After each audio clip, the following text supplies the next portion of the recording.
open, well, today's Friday. Thank God it's Friday. Welcome to the show. I am Tokwe Mark Adige, and with me as usual are the ladies. Obiajulu Ugbo, how are you doing? I'm doing amazing. Your hair is calling my name. Please let it call your name. I need to sell market. Yes. I'm grateful to God. I have worked hard. Even me, myself, I know. I will pat my back. We follow parts. You have worked hard. Yes. You know, we finally wrapped up yesterday. Been on set. My amazing crew and cast, they were wonderful. We did well. 39 episodes. Wow. Series, yes. All in That's Pidgin 2 English. seasons. 3 seasons actually. Wow. It was back-to-back work, and everybody just came with their A game. I'm feeling like a proud producer right now. You know how we go. And I'm looking forward to amazing work, because we'll still continue post-production afterwards. Yes, so editing, this is just the first sound. part. Yeah, this is just the first part. Everybody goes home, and then we continue the other aspects of the job. Yes, but I need this weekend to rest. I want to rest. After the show now, I'll go to a spa. I do my massage. I go home. I eat pepper soup. I lie down. I'm lying down today, Saturday, Sunday on the bed, rolling back and forth. I will extend it on Monday. I'll resume on Tuesday. I'm begging for this. I'll resume on Tuesday. Back to back. Nice. But it's good. Yeah. Hard work. It's not easy. Amatu? Yeah, I'm doing very well. We've been producing and all. Then the day before yesterday rain, it was just something else. My car, in fact, is at the mechanic. Honestly, it was water entered. Yes, water entered, and of course, it refused to start. So it's at the mechanics. They are fixing it, and all. And then my PA is at home. My daughter, she just finished JSS 3, so I'm enjoying myself with her around. She has been following me around. She even came here with me, so she has been my tail everywhere, so I'm having fun. Oh, but I feel so bad about the car matter. I really, I don't know anyone, but I've seen those videos, and I'm like, hey God, people that their car now, they'll have to take it to the mechanic. Now I'm like, someone close is actually experiencing the same thing. It's so sad. Terrible. How you doing? I'm good. You didn't swim? I did something brave enough for yesterday. Yeah. As in, yesterday, so I wanted to do some run around like on the mainland and then Balogun Market, but then I felt it drizzled a bit, and I said, no, I'm not going to. Yes, I'm not even going to try myself. I don't want to be in the market, and then that happened. Amaka, you should not be entering the market. Yeah? Balogun Market. Yes, Amaka fresh. Yes, there's something. No, now you're too fresh for Balogun Market. Please stop it. I'm very particular about certain things. So there's certain there's a certain stuff that we're looking for, and I wanted to have sent my people, and they're telling me they're not getting it. So I want to use this my 2 leg and enter there and go and see that thing that they said they've not seen. Well, I'm happy it's Friday. It's been a long week because I wasn't around and came back and stuff. So yeah, I'm happy. So, well, I'm very grateful. I have a lot of reasons to lament about yesterday's traffic, and also lament about the fact that, but I am extremely, when I say grateful, because I checked the weather forecast on Wednesday and Thursday, and it said 95% chance of rain on Wednesday and 50% on Thursday. I said, Thursday, I'm going to go into the site. Even if rain beats me, I will shall go to the site. And I woke up in the morning, and it was cloudy, but it didn't rain. And then I went to the 1st, 2nd, 3rd, 4th, no rain. As I left on my way back to Lagos, the rain was so heavy that I had to tell my driver, I said, pull over. Let's just wait, because we could not even see. The wiper was working. I'm just so grateful that God, I asked my Father in heaven that loves me specially, and He held the rain just enough for me to generate the necessary content I wanted to do across all the sites and see what was going on.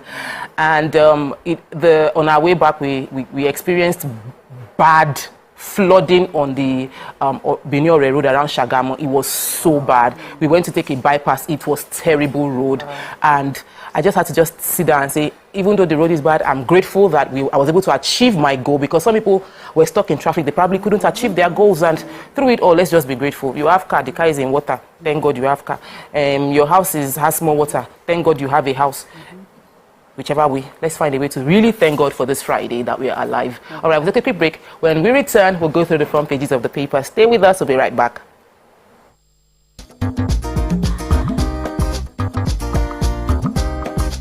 Stay tuned. Your View will be right back.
Welcome back and thanks for staying with us. So we're starting off the front page review with The Nation. Major headline, not existing. Because somebody took off all the entire page to talk about the Ministry of Works and the work they are doing. Anyway, Tinubu injects 2 trillion naira to stimulate economy. Edu, health, agriculture, power generation gets priority. In other news, court voids Edo PDP primary. Court affirms Amowile's 24 others as Rivers lawmaker, and Lagos pensioners get 4.5 billion naira. So, which is are we starting with the good news of those getting the pension? Are we doing? Let's start with the good news. Okay. Always the good news, because my mother is a pensioner. They are still struggling with theirs. So for Lagos State, they are doing a great thing. Lagos State Governor Babajide Sanwo-Olu has paid another 4.5 billion to 2,000 retirees in the 105th and last retirement bond certificate presentation. The governor, during the 103rd presentation of bond certificates, promised to settle all arrears and current pension liabilities in the public sector by the middle of the year, and he has fulfilled that promise yesterday. Amazing. Yeah, amazing. Good one. This implies the government owes no outstanding pension benefits, and civil servants will henceforth get their full pension benefits and gratuity immediately after retirement. The governor also launched a special health insurance scheme for all living retirees who serve the state. It is doing so well. Yes. They also started an initiative of pay as you go, so that immediately you retire, you receive all your pensions. They have strategically prioritized clearing all backlogs of acute rights payments to ensure all retirees enjoy dignity and financial stability. The governor of Lagos State also was the first to embrace contributory pension scheme when it began in 2004, noting that the government has paid over 141 billion naira to over 35 retirees to date. He said that these funds, along with their monthly contributions, have already been remitted to their accounts with the Pension Fund Administration. So that's a good one, Lagos State. You're doing so well. Yes, this is good, and we're hoping other states would comply. You cannot work so hard for your state and be a civil servant, and this is how you're getting paid back, where you don't get your gratuity at the right time. Yes, so the federal government has injected 2 trillion into the economy to stimulate it. It was unveiled by the President Bola Ahmed Tinubu, yesterday as part of an accelerated stabilization and advancements plan. Their target is to revive the economy in the short term. So he presented the plan while inaugurating the Presidential Economic Coordination Council, PECC, at the State House. And the 30-member committee was also constituted March 27th. So the Minister of Finance and Coordinating Minister of the Economy, Wale Edu, was the one who told the reporters that the emergency funding will be deployed to health, agriculture, energy, power, and other critical sectors. And he says the outcome of that very important exercise is a 2 trillion package involving 350 billion funding for health and social welfare, 500 billion funding for agriculture and food security, 500 billion for the energy and power sector, and general business support of about 650 billion. In addition to a range of policy and tax measures, there's also a range of executive orders which Mr. President has signed, and they are going to gazette it into ease of doing business to assist a lot of people with their businesses. There are many funding provisions to reduce the cost of interest rates for certain sectors, small and medium scale in particular, but also larger companies will also be a part of this. So it's just measures that they are putting in place to see how they can help people. You know the way I want to attack that you've tried to get a loan, right? Because you will it's not that easy. It is not that easy. And there are policies being done every day by other agencies that do not make to stifle it. Now, if you want to post an advert on Instagram, you need to pay 35,000 naira to Akon. If you want to put what? Advert on Instagram. People, the real estate company has gotten fined for advertising without certification. And you're saying you want to make business easy because they sent me a bill that the signboard I put in front of my land is 2 million fine. Whoa. And you want to make business easy. So there are many other areas that so there's no cohesion in making business. Yes, there's no sync, no synergy. Let's talk about another business. Complained of the 30%. It's too much. Let's talk about the Uniben. Uniben has shut down their school indefinitely. Wow. Because they are owing so much money in terms of power to the Benin Energy Disco, BEDC. They said that they had to shut down because Benin Disco was sending them 80 million to 280 million monthly. So they reverted to running purely on a school decided to run purely on generator, and they started rationing, giving students only 1 hour of power supply a day for the past 2 months. Oh, so students now took to the streets and complained that we cannot live off 1 hour power supply. And after the protest, that was how the Uniben spokesperson, Dr. Benedict Ehanire, said that the students, since they have said that unless they get power, they cannot they will not be in school, and they are causing traffic and everything. They've shut down the school. No educational activity, academic activity going on. Everybody go home. How does that solve the problem long term? Because they've been on ASUO strike before, and now they are on no power strike. Like, this financial injection, I don't know where it's going to go to, but there is a major crisis that needs to be concerted, unified efforts to solve the problem across board. I know you have a story. Okay, so I have a story for the PDP's governorship primary. So they said the Federal High Court in Abuja has held that the February 22nd governorship primary of the People's Democratic Party in Edo State, which produced ASUO Igodalo, is invalid. The Justice Yang Eko held that the PDP's decision to exclude 378 elected ward delegates from participating in the election was a violation of Article 50 of the party's constitution. The suit was filed on February 8 by Kelvin Mohammed, Gabriel Oski Okodua, and Ederaho Osagi for themselves and on behalf of the 378 ad hoc delegates whose names and election results appear on the exhibit. They said the February 4th Congress, organized by the panel sent by the second defendant, are legally to be participants at the primary election of the second defendant to elect the governorship candidate. The justice also said that there is no doubt that the second defendant neither complied with the relevant provision of its constitution nor the electoral guidelines for its February 22nd primary. It is the law that political parties must obey their constitution, guidelines, and regulations. The PDP chairman, Dr. Tony Azegbimi, said the PDP is aware that certain elements who are scared of this soaring popularity of our candidate are going about peddling rumors that Igodalo's candidature has been nullified. He now said, let it be on record that Igodalo is the PDP flag bearer for the 2024 governorship election in Edo State. The state's position also got the backing of the party's national body. So he ordered the members and supporters of the PDP and the good people of Edo State are enjoined to remain calm and ignore the antics of mischief makers as the falsity of their assertion will be made clear in the fullness of time and upon release of the actual judgment for public consumption. I have fully declared I am for ASUO. Are you for PDP? I'm not for PDP. I'm not a party person. I'm non-partisan. I am person. I focus on the people, and for me, I'm ASUO all the way, ASUO Igodalo. So I'm waiting for all of this thing to resolve itself because we are going to Benin to go and vote for ASUO.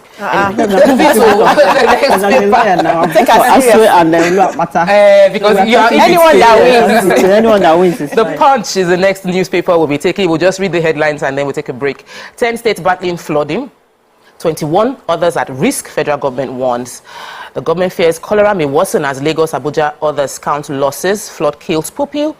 Rivers to overflow in July. That's in Ondo, Kaduna, and 17 other states to be affected. Floods in Ogo community as well. NPA launches tugboats to boost sport operations. Edo APC jubilation. PDP urges calm as court nullifies Igodalo's candidacy. Drivers bag 12-year jail for killing LASMA officer. SEC mandates Nigeria CEO, local office for crypto firm. And in other news, Labour heads for victory in UK exit poll. NNPC disagree as report puts petrol debt at $6 billion. Nigeria to host $5 billion Africa Energy Bank.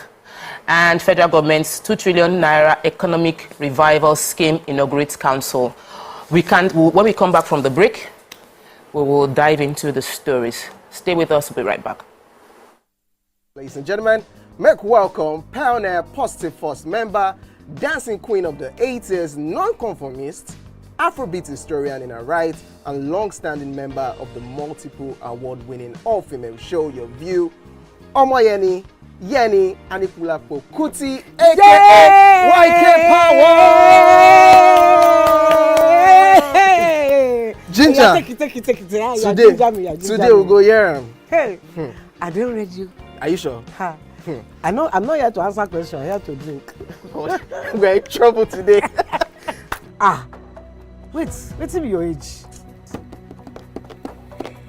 I was close now. I said 1975. He said 73. He said 75. Fellas wasn't even born till 75. So will I drink half? You go drink. Take. Make I help you. Russian. No be half. Which half? You will make me drink. I'll give you a hint. Lights in no.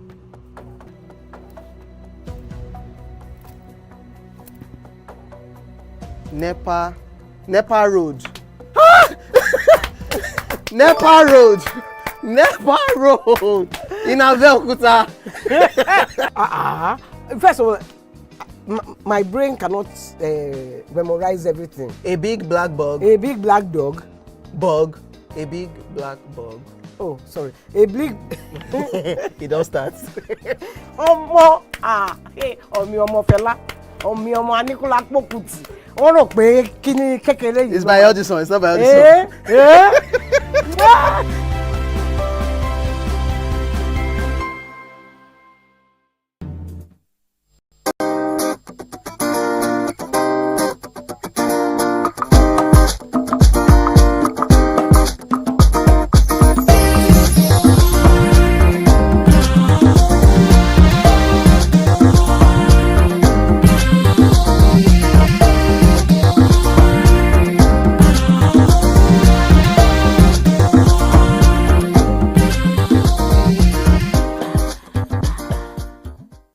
Welcome back and thanks for staying with us. We are still going through the front pages of the paper and we're going to go through the Punch. Yeah. So who has what story? I have the major headline, the flooding story. So the federal government yesterday said no fewer than 10 states and the Federal Capital Territory, Abuja, had earlier experienced various degrees of flooding or recorded casualties as the rains intensified. And the Minister of Water Resources and Sanitation, Professor Joseph Utsev, dropped a red alert during the press briefing in Abuja and is warning that 21 more states might suffer flooding.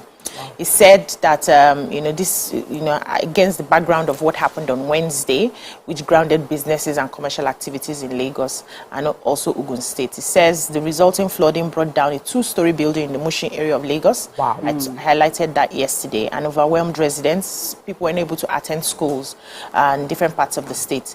Also, a child was swept away by the flooding in Ketu area of Lagos. Very sad story. And he says the flood outlook by the Nigerian Hydrological Services Agency that was released in April had predicted that 148 local government areas in 31 states fell within the high flood risk and areas. And the affected states included Adamawa, Akwa Ibom, Anambra, Bauchi, Bayelsa, Benue, Borno, Cross River, Delta, Ebonyi, Edo, Imo, Jigawa, Kaduna, Kano, Katsina and Kebbi, also Kogi, Kwara, Lagos, Nasarawa, Niger, Ogun, Ondo, Osun, Oyo, Plateau, Sokoto, Taraba, and Yobe. So I'm wondering what's which other state? When you That's all.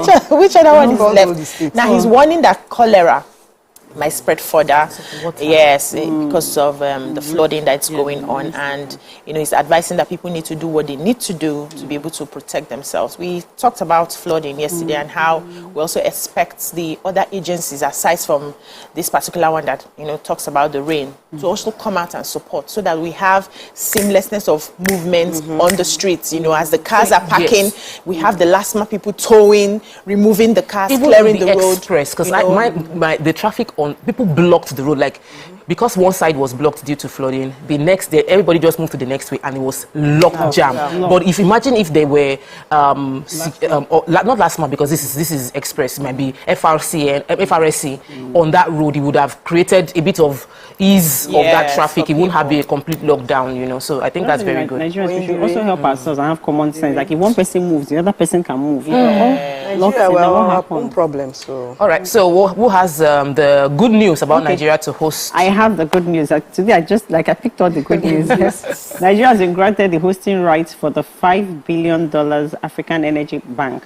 The federal government announced on Thursday. It said the right was granted during a virtual extraordinary meeting of the Council of Ministers of the African Petroleum Producers Organization, adding that with the hosting rights, the bank would have its headquarters in Nigeria. Awesome. The Minister of State for Petroleum Resources, Senator Henneken, who announced this in Abuja, said Nigeria emerged as the preferred host nation and stiff competition from Ghana, Benin, Algeria, South Africa, and Cote d'Ivoire. He also said that they want to especially thank the president who gave the full support to ensure that they get to this point where APPO has given them the hosting rights. He said that the biggest challenge that we have in Africa as oil-producing countries is funding. And so a short while ago, the Council of Ministers held a meeting and said that the time has come for Africans to find solutions to financing its own oil and gas investments, which is good. Based on that, that was how this idea was formed.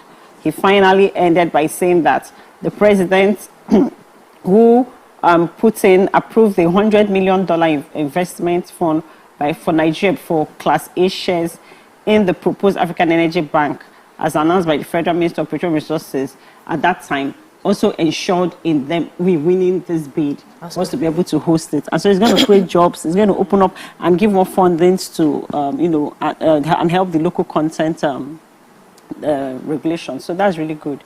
I like that. Okay, so I have the story of the LASMA officer who was killed recently. They said the Lagos State High Court in Ikeja on Thursday convicted and sentenced the commercial bus driver Elijah Shokoya to 12 years imprisonment for killing an officer of the Lagos State Traffic Management Agency. They said they convicted of knocking down Akimadi, that's the name of the LASMA guy, with a blue and black Opel Space bus with number plate AAA 74GG while controlling traffic, and he suffered injuries to his head and body. They said the incident occurred at Demury Street Junction, Inward Mile 12. And this is stated that the offense contravenes Section 224 of the Criminal Law of Lagos State 2015 and is punishable under Section 229. Justice Oyim Damola Ogala sentenced Shokoya after finding him guilty of the offense of manslaughter. I think the LASMA people goes out really to the need LASMA official. Yeah. I know it is the way they even jump into cars, the way they run after cars. They need to even at that, because sometimes we don't listen to them. People don't listen to them, and whichever way, nobody should die in the line of their duty, and their duty is to serve serve us, because I didn't asking them to enter in and start clearing traffic for us now. And they will not listen when they say stop. And they will not we must share the responsibility. I want to quickly take the story about NNPC disagreeing to the report that says our petrol debt has risen to $6 billion. Usually, the NNPC the tenders would be released for NNPC importation of petrol. And they said that we've been owing money, that the claims says that traders are no longer even willing to take tenders for petrol, that there was a report that as at earlier in the year, January, there were reports that there were late payments. I remember we had a bit of scarcity at a point in time, and they said it was because they had not paid. So right now they said what is being owed has gotten to $6 billion, and that the only reason traders are putting up with the fact that they are being owed money is because there is a fine that for every month you delay payment, you will pay £250,000 for late cargo payment compensation. So they feel like, okay, if you're owing me money and every month you're paying $250,000, then I can still manage. But some people said that their threshold for debt to Nigeria has been hit, so they are no longer giving Nigeria petrol. When the Punch reporter reached out to the NNPC spokesperson, Olufemi Shoneye described it as false, and that he's challenging the people speaking about this to come out and list the names of marketers that they are supposedly owing money. We recollect that because we now have like a free flow economy, it's supposed to be price going up and down, but people had complained that they cannot afford the petrol just going up and down. So the NNPC has capped it, and thereby putting a sort of like limit to what can be sold. Free markets is not free markets. That's really just free. It. So there is a lot of unspoken things that I'm sure if they dig deep, we will find things we don't want to see. Moving on to Sun. I just don't want to feel scarcity. Already dealing with plenty of things as it is. Daily Sun, major headline. Tinubu seeks Dangote, Ilumelu, others help. Urge them to rescue Nigeria from economic stagnation. Unveils 2 trillion stabilization fund. And NNPC to establish 3 CNG station, 100 sites. In other news, Rivers coalition kicks as court reinstates pro-Wike lawmakers. Expect more river flooding. Federal government alert states and local government. Edo, we've taken that story about court voiding the PDP primary. Nigeria gets hosting rights, taking that story as well. Industrialization. Southeast governors, business leaders meet to partner Ohanese on investments and hold federal government responsible for another strike in varsity from ASUO. Many fear dead in two-story building collapse in Anambra Market. What story are we taking first? Okay, so the Academic Staff Union of Universities, ASUO, has called on Nigerians, especially parents and students, to hold the federal government responsible if there's another round of strike declared in the public universities. They also said despite a series of promises made by President Bola Ahmed Tinubu to address their demands, nothing has come out of it until today. And they are making a call. So they protested. They had a rally by the University of Lagos branch union, which also attracted support of other university students who, had a different placards, writing different inscriptions on it, saying that they need the federal government to do something and, listen to their lecturers so that they can go back to school. And they need Nigerians also to intervene before it's too late. So this is more like a call to even parents to say that if we close schools then again, it's the federal government, it's not because we don't want to work, it's because we've had series of unfulfilled promises from the side of the government. They said they've started this discussion and letters back and forth since 2009, and the government has still remained insensitive to their demands. I want to quote something. It says, the struggle is not only for the ASUO, but also for the university system. We no longer trust politicians. They promised and failed to fulfill. Don't blame the union for another strike. Hold the federal government responsible. Said they've been writing series of letters back and forth. I started comparing the salaries that National Assembly members are paid compared to what professors and university lecturers are paid. So it doesn't make sense at all. The government needs to do something before they close down again. All right. So what has the industrialization story? So Southeast Governors Forum, SEGF, and the Business Committee of Ohanese Ndibu worldwide are to unveil investment and industrialization plans for the region. Chief of the SEGF and Governor of Imo State, Hope Uzodimma, disclosed this during a consultative meeting with members of the Ohanese Ndibu Council of Igbo Business Leaders in Owerri, Imo State. The governor, who said that his state is ready for business and eager to receive investors with the requisite know-how and technology in gas exploration, said the move was aimed at making the zone investment haven. He also declared that the lofty objectives of the council, which include to identify young Igbo entrepreneurs and groom them towards mega business ventures, instituting a united and credible voice, capable of speaking for the business community in Igbo land, liaising with international, national, regional, and state agencies with a view of creating an enabling and conducive environment for investments in Igbo land when endorsed by the forum. I like where this is going, because with everything going on in the southeast and stuff, this is a good one to encourage because the Igbos are in different parts of Nigeria and they are helping the economy of other regions. To be nice to come back home and help the economy within the south. Yeah. Let's move on to Nigerian Tribune. Major headline: court verdict unsettled the Edo PDP Rivers politics. And we have other stories. I'm trying to find what we haven't taken already. Ekiti State rates highest in 2023 IGR collection. Who has that story? And then Oyoban's vigil and late night church. Who has the Ekiti State? I have Ekiti State. My mom is from Ekiti. Okay. So you had to take that. Let me hype them today.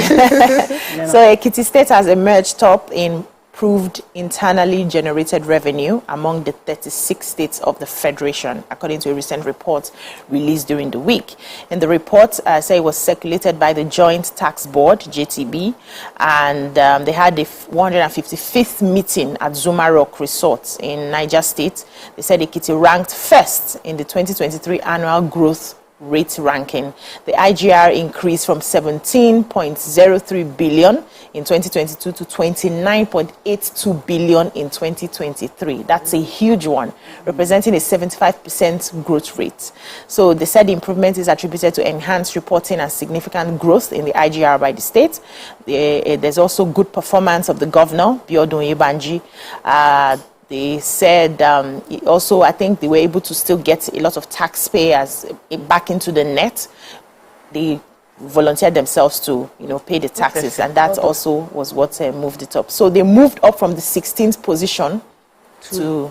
That's a huge leap. I'm telling very you, huge. well done, Edo Well State. done, yes. You said you have the story on. No, the JAMB, the JAMB uncovers 3,000 fake students, 3,000 fake graduates, people using illegal certificates all over. Yes, so they said that people that they keep telling universities, educational institutions to stop admitting people.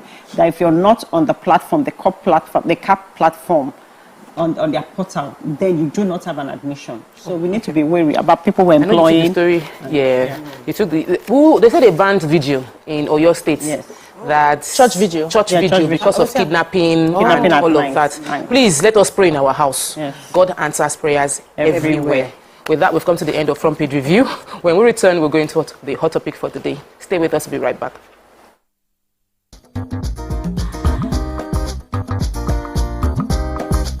Stay tuned. Your view will be right. Ladies and gentlemen, make welcome the one who can make time stand still forever, Mr. Kelechi Amadi. How are you doing, sir? I'm good, my brother. You love that intro, Abby? Yeah. It was great. Okay, Thank you. We try like that. Thank you. Now my question, which I feel is a cheap question. Oh, go ahead. What does ASUO stand for? That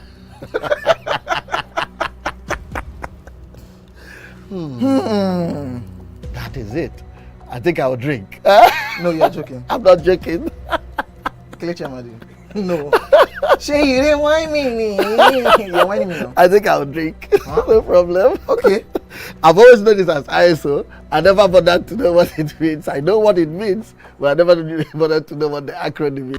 Tell me the brand of camera that I use, so much so that I even became an ambassador. That's very easy.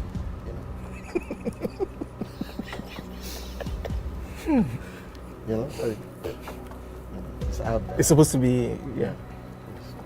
I just said, look, I give you this one as a token of my appreciation. Sony. Drink! Wait, I'm not done. You did not say final answer. Final answer. You did not ask me if that was my final answer. You don't have any choice again. It's only Nikon. how many cameras do they have? My Nikon. friend to drink. I gave you a very easy something. Nikon now.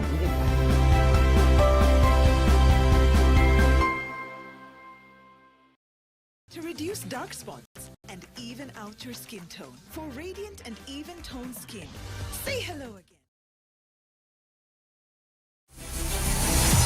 Hello, Niger. The time is right because the prize is right here. Be a part of our turbocharged studio.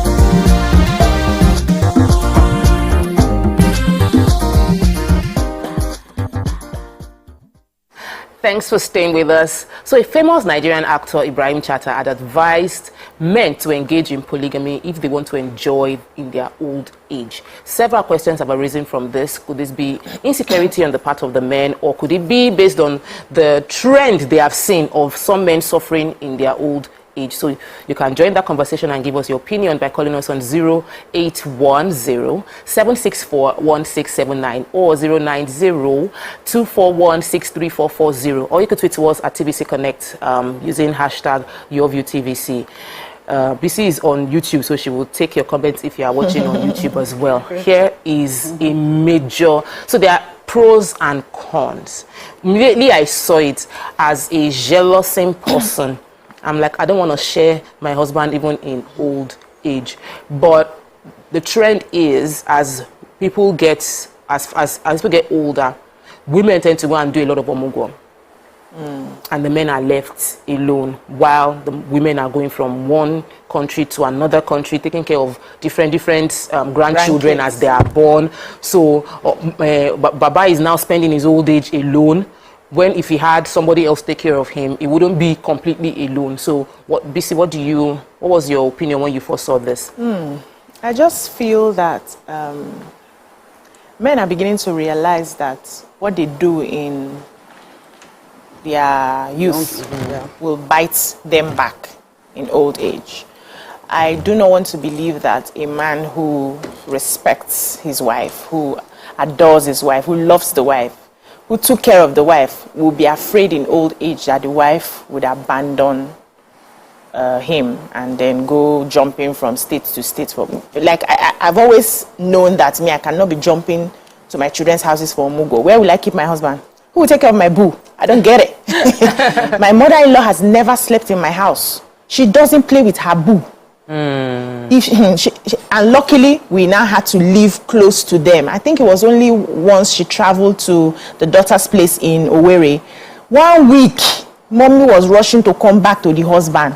You hear who will turn his food. They have a relationship. They are close. So if she was in a place where she had to struggle so much in that marriage, where she had to, just get by and wait till the kids are big, then she's looking for every opportunity to even abandon the man and go and enjoy herself or go and take care of and just, distract herself from her bad marriage. I'm not saying everybody that travels for Mogo has a bad marriage, but I'm just saying that when you have a good marriage as a woman, you want to be present in your home. Yes, your husband will be your priority. I always tell people, I say, I started this thing with just this guy.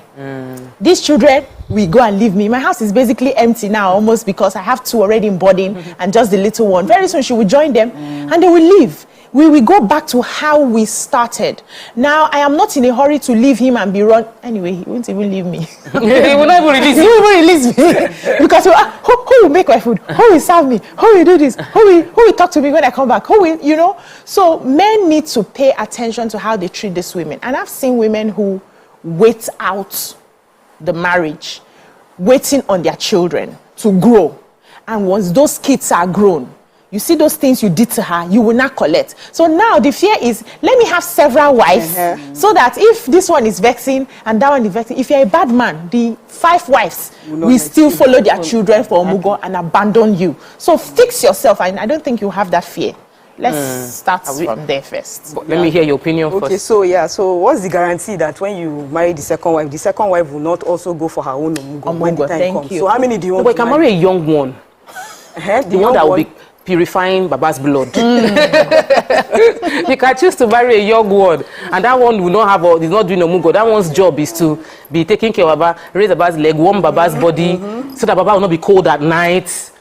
Well, but at the end of the day, they are tagging their happiness on the woman. But I thought you are supposed to be happy. Your happiness is supposed to come from within, right? Yeah. To me, I think we go into polygamy for the wrong reasons. The reason why polygamy is there are reasons, there are laws why you should go into polygamy.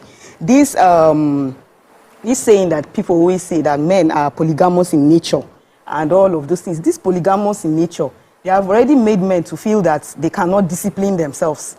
They will always need a woman around to make sure to validate their, and that's okay, yes, you are polygamous in nature, so you need to have many wives and all. I think that a lot of men go into polygamy for some of the reasons are one, for selfish reasons. Most cases. Yeah, selfish reasons is because, okay, my wife is this, my wife is that, okay, so you are going to go and look for another woman outside. The woman too will come with her own baggage.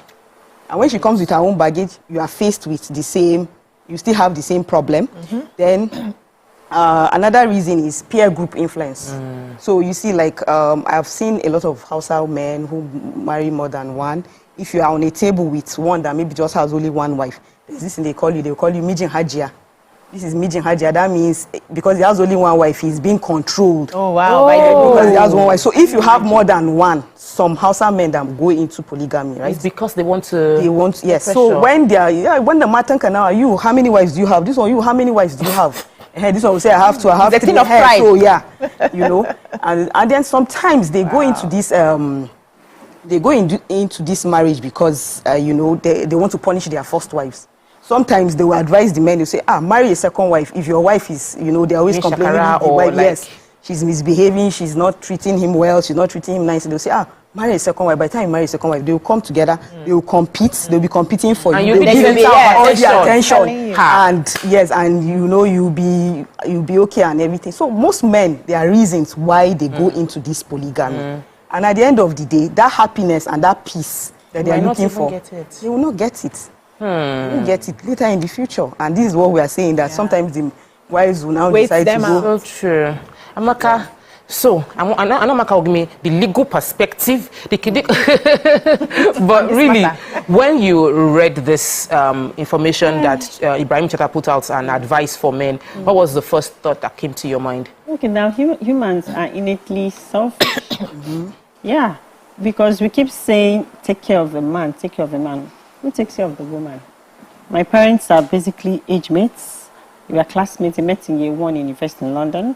My brother and his wife are basically age mates. So if the man is aging and the woman is taking care of him, who is taking care of the woman? They will do it together. So that's what I'm not understanding. So things like this.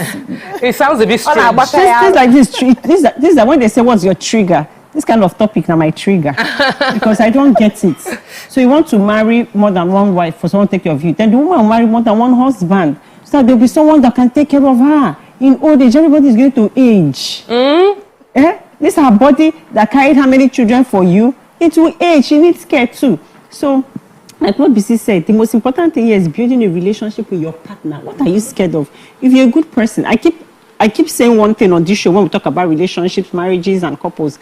Kindness. Yeah. You have to be intentionally kind, not just being a kind person. You have to be intentionally kind to your partner, to the next person, so that when something happens or during the bad times, they will remember. Nobody is perfect. You must spite the next person. You must unconsciously hurt another person by words, actions, deeds, right? But then when they remember that you're kind to them, that you're good to them, then it helps, they can forgive easily. So if you're first of all not an insecure man, if you're not an unkind man, if you're not a man that beats or abuses his spouse, what are you scared of? If you're a kind person, your wife will naturally, it's natural. Women, we just, we have a way of absorbing whatever emotions you give to us. And we feed it right back to you. So if you're kind to me, automatically I want to be sweet to you. Yes. But except you are a wicked woman. Yes. Except that's another like one of the things that Amatu pointed out, that in some cases the second wife or other wives are brought in because they feel like the first one isn't, maybe she's doing something wrong and they want to spite that one. But there's something that all this conversation, all the points that Amatu highlighted alludes to, is that the fact that when people get married, when men are getting married, they're getting married because they want someone to take care of them. Exactly. In most cases. And when men are getting married, it is, I want to have children and all of that. So because of the purpose of that wedding, if the purpose of the wedding is, like I know someone that was just mentioned that I've not cooked in the past 3 years. I cooked for 7 years and I told myself I'm done. When I marry, the person can take over the kitchen. So if somebody has that mindset before getting married, obviously if the woman is not available to do the cooking, somebody else shall be brought in to nurture, because the purpose of that marriage was someone to take care of me. And when that is the purpose of the marriage, it's not a case of let us take care of one another. I will replace you if you are not available to take care of me. If you are sick in the hospital, there are cases where a woman is in the hospital and somebody else has entered Oga's bed. Yes. Has taken over the kitchen. Taken over the kitchen, yes. While someone is in the hospital. Madam is still in the hospital. So I think that sometimes the purpose for the marriage might influence. But I want to ask a question. There are cases where men are left to suffer in the hospitals. And I think that sometimes we might be more partial to our women. There was a data that came out, I think it was about 2 years ago, that more men are abandoned in the hospital, older men, than women. If a woman is under admission, a mother is under admission, the children will come, grandchildren will come, people will come and visit. But in most cases, when it is the older man, it's only the wife. And sometimes if the wife does not show up, the man is abandoned. So what kind of seeds did the man sow when he was young? We always assume that children don't see. Children see and they internalize. They may not be able to speak depending on the way you're raising them, But those things just lay a foundation in their subconscious. Now, when they grow up, sometimes they take some decisions and they're even asking why they do. They are just not connected. You cannot raise children with your wife that are connected to you and then they abandon you in the hospital. You have to ask what did this man, what kind of seeds? That's on one hand. Wait. Then there's also another percent of very wicked women, right? We must tell ourselves the truth. I had an experience with one far uncle at the time who had a very wicked woman as a wife. I don't know where from carry the woman come. But this man did everything for this woman. Everything for this woman. It got to a point where the woman was cutting shows, bringing them home. There was nothing she... In fact, the man died untimely, if you ask me, because of all the stress, the shame, and everything he was going through in that marriage. I know how men are when they are going through such things. They don't share because of the shame. They are seen as the man. So, as you be like this big man for office, you cannot your wife. Yes, your wife is doing you like this. You are not a man and everything. So they swallow it. He died in misery. So there are women like that, but I think there are very few women who would just decide to be wicked to somebody who is kind to you. Like you highlighted, what you give to a woman most of the time is what the woman gives back to you. So when they are saying they are abandoning them in old age, what relationship did you have with your children? What relationship did you have with your wife? Even if mommy is upset that I'm not going to see this man, there will be one daughter that will stand, no, I have to see my father. I have to take care of my father. Now, you don't see any family member at all and you want to blame the woman. Check yourself. Check yourself very well. What about where we have situations which is very common in recent times? You have 4 children. All 4. One is they are all in different continents. All in different continents, and somebody is left alone. What, as like the man is, because in some cases, my mother-in-law didn't like traveling. Like as she got older, she even road trip, even flights were begging that, just take flight. Say, no, she's not entering plane. She's not entering plane. Some people are like that. So it's not even a case of whether the man also could have traveled. It's a case that he cannot, or for whatever reason, phobia, he's stuck here. And the advice is bring in a wife to help take care of that person. And I also know there's another scenario I want us to talk about. The fact that men work so hard, and most of our fathers were not brought up to express emotion. So you will see a responsible man, but not warm, while the woman is the warm one. And the man is at work morning to evening. Who they see is their mom. The mom comes for meeting. Mommy takes me to work, to school. Mommy brings me back. Mommy comes for PTA. So I only saw mommy. I never saw daddy. Daddy is either traveling or working. But daddy is the pocket that finances everything. But they are not getting that same love. How do we start educate? Because a lot of times, with the comments you said, you just want people to say, he must have done something. What if he did not do anything? What if it's just that he was working so hard and they did not see him? So recently I was thinking that sometimes these societal values that we impose on ourselves, we need to start checking them and start, some of them we need to, like reduce how we associate ourselves with certain societal values, right? Okay, sometimes like this, the burden on men when it comes to how they should behave, men are not allowed to be vulnerable. They are not allowed to be vulnerable. They are always, maybe when they go to work, they come back. Like, for example, my grandmom, when she was alive, I will see that my dad, everybody comes close to her. They will sit down. There's that emotional attachment. This thing is there. But you see, like the granddad, most times will be lonely. He'll be alone. He'll be growing old, and there's nobody that goes. They don't talk. They don't say their problems. They don't like communicate and say, this is what I'm going through. So there's that connection between the mother and her children. So because of that connection, it's always easier for the mother and the children to be close than the father. So the father always feels neglected. So it's time for fathers to start, they should try and start being vulnerable. Because I saw one video of one video that is circulating, that the man was saying that men commit suicide more these days because they are not vulnerable, they are not saying things. So the man was now like, yes, so the man was now like, talk to people, come out, express yourself, get somebody that you can talk to, that you can be talking to every time, so that in case of anything, you'll be able to say it out. Let me take Yakub from the Kwemo. Mr. Yakub. Yeah, good morning, Doctor. Good morning. Good morning. So for me, I think I totally agree with this topic. This very particular topic is very, very important to discuss.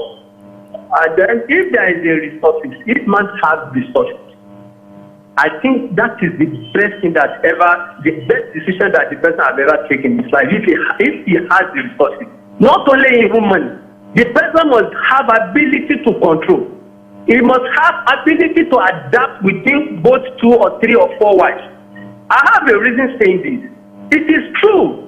When a man gets older and then you marry a one wife, even though if your wife, she don't want to leave you, but there's a circumstances. All those children may compare her that Mama come over. Mama, you should come over to come and do a more for that. Okay, for example, now you have 4 children, and then they were someone is in France, another one in UK, another one. I think the woman will now move from one continent to another. They will let me Baba alone. Let me give you a typical example that no to every one of us, especially here in Lagos. If not that Baba take that very decision, that very, very transferable decision, which is Baba Okoya Omolade Thomas. You see, look at his wife, very young, and then look at Baba up to today, Baba Okoya Thomas.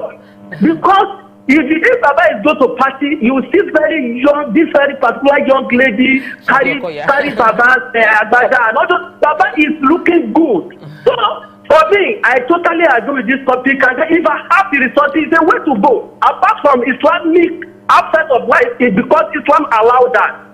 You get it? Because the children will never call the Baba to come and do a mogo. Or hey, the mama say, if you don't call my husband, I'm not going anywhere. Both of us should come over. That is it. Thank you and God bless you guys. No, before you go, Mr. Yakub, he has gone. Because I wanted to ask him that what if they employ a cook and have, like, you have a chef in the house, a nurse in the house. Does it have to be a wife that is taking care of Baba? But he's not here to answer that question. Call us back. So you're going to like what she said that children see. So even if you have a father that is constantly working, or is the sole provider within the home, and the kids are closer to their mother, the kids know who is bringing out the money. Thank you. The kids know who is paying their school fees. The kids know. I said these things are always play. They do. Within our homes, with our parents, we know when maybe daddy is struggling a bit and mom is now brings some her money. Because when mom is, they bring her money, everybody will hear that they brought out some money to support. Let me even add small. My son recently told me, but it's daddy that is bringing the money now. He asked for something. He asked for something. And I said, we don't have a budget for that. I said, but it's daddy that is bringing the money. Exactly. As in, I was shocked. No. And he sees all the work that I'm doing. But he knows that is daddy the money is small. So when the mother brings that money, she must talk. Somehow, even if she doesn't talk, even though somehow the kids know. You understand? So if you have a father that provided, wasn't present, was working so hard, the kids will even be more sympathetic to him. And then even if all your children are overseas, they can make a pool resource to get a caregiver for you. They will never abandon you. Men have trying to have another wife, like the example this man gave about Shadoka and everything. It's just about men being selfish and wanting more, right? Because if the man is married, for example, to his age mate, if he has a young woman that is making him feel young, how about what the woman? The woman too, we need a young man to have a conversation. Two of us we have. We will not go into that one now. Yes, everybody's human. Two of us we have. Exactly. You have your own, I have now. We're all human. Let's take a break and then we'll ask our men to call that if you are having somebody helping you to warm up your blood, who will help madam? First wife to have somebody to help to warm up her blood. Stay with us. We'll be right back. Exactly. 1-1.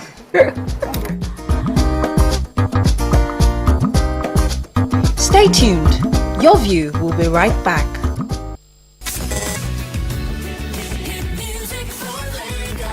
As the morning light filters in, the Max Breakfast kickstarts your day from the bedside. We bring you the morning vibe and plenty of ginger to start your day right. Join us on the Max Breakfast as we help you seize your day one step at a time.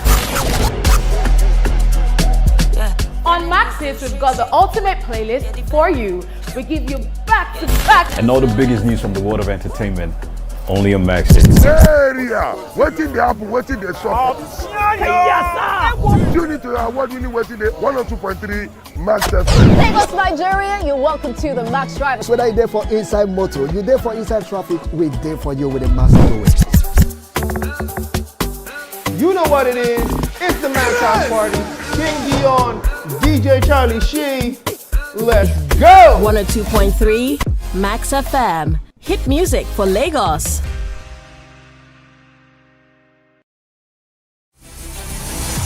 Hello, Niger. The time is right because the prize is right here. Be a part of our turbocharged studio audience for a chance to win amazing and mouth-watering prizes on The Price is Right. Visit www.thepriceisright.ng or The Price is Right on social media for more details on how to participate. Registration is open.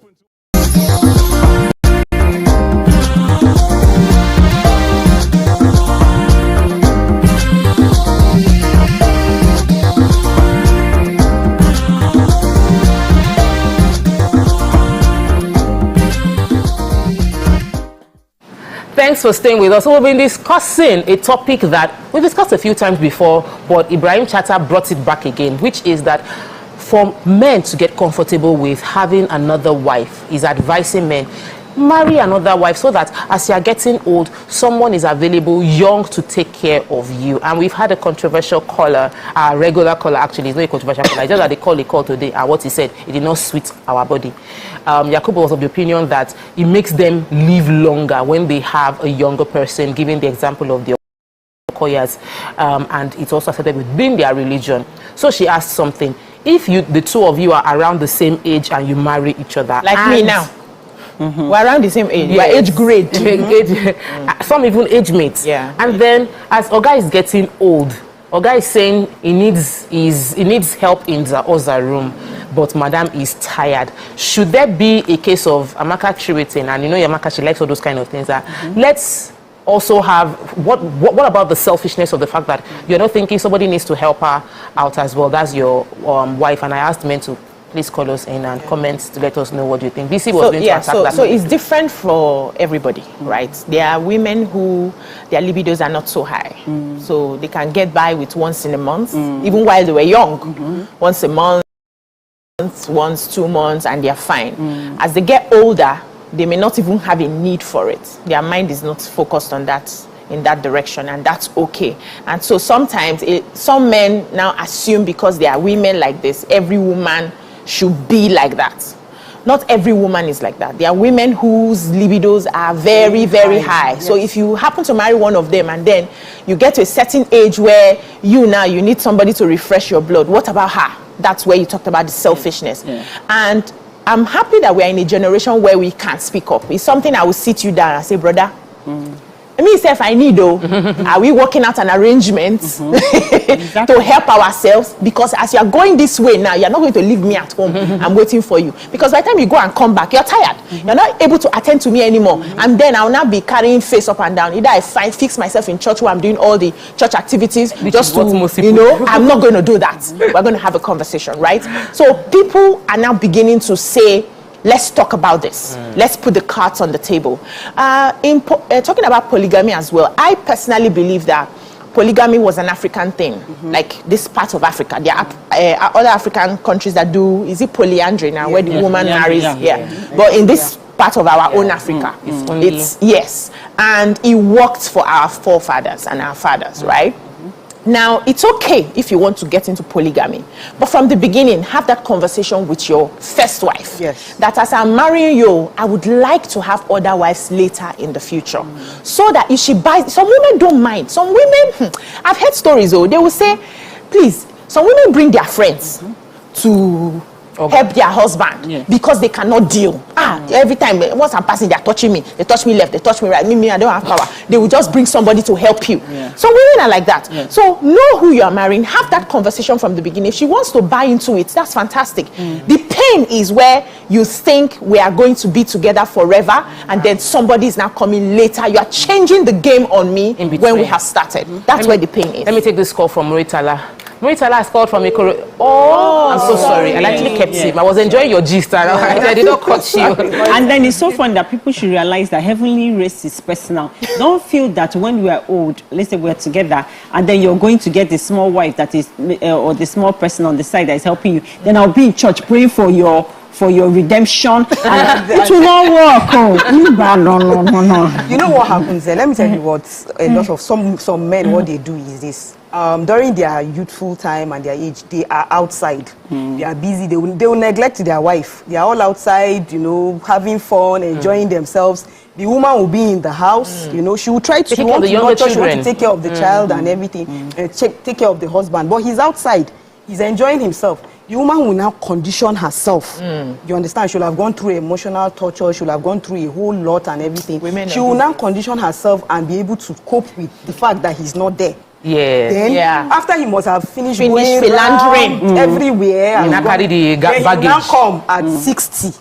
With the prostate cancer. With everything, you know, he has finished enjoying himself. Then he will now come back at the old age and be expecting a wife. So now start nursing. Now start taking care of him. You now become a nurse. So it's time for the men to start investing. So women at that time, they will not be going to party. For my Lagos women. From Thursday, it's party back to back. Don't worry, I'll bring something for you in the house. They leave the bad alone at home. But I love the fact that what we've all busy said, which is the seed you sow is what you will reap. Amaka also mentioned the importance of kindness when it comes to nurturing relationship and how that would help long term. But let's talk about those that have already caused, that damage has been done. Let me take this call before we go into those. How to help mend those that are going through damage. Welcome to the show. Good morning. Good morning. My name is Chuku. Chuku, we can hear you. I want to contribute to the matter on ground. When I was growing up to marry, I had this family. So this man taught me how to marry a wife. And one thing the man was doing was he was reading more of friendship with his wife. Oh. His wife will go for Omugo. She will stay for 2 weeks, 3 weeks, and she's back to her husband. Because why? That friendship was there. So when I was growing up, I had to do that. When I was dating my wife, I told myself, this is what I must do. Remember, when you're growing older, the man gets weaker and faster. The man gets weaker. So if you have maltreated that woman, or you feel okay, we don't have anything, then when you get weak, who will help you up? And when you're talking about bringing someone to maybe to help you warm up and the rest of them, remember we have culture.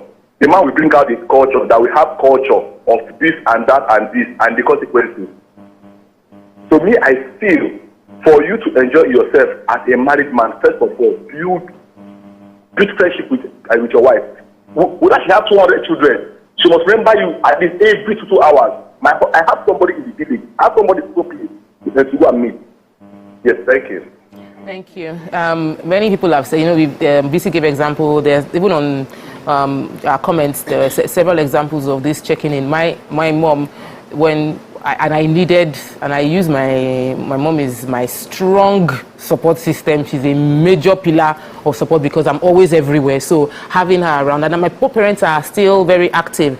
And I know my mom sometimes during school runs, when she has taken the kids to school, she will go to the house to cook something and take care, drop something for my dad before then coming back that same day. So I'm like, and what wasn't mommy at home when this thing happened? They said, no, she went to, okay, so obviously, because there is that warmth. But now we want to address where there isn't that warmth. So how do we now help? Okay, we will later advise the men right now, the ones that are still young. You already see the handwriting on the wall. Do what you need to do. Yeah, but let's talk about those that there's a bit of damage.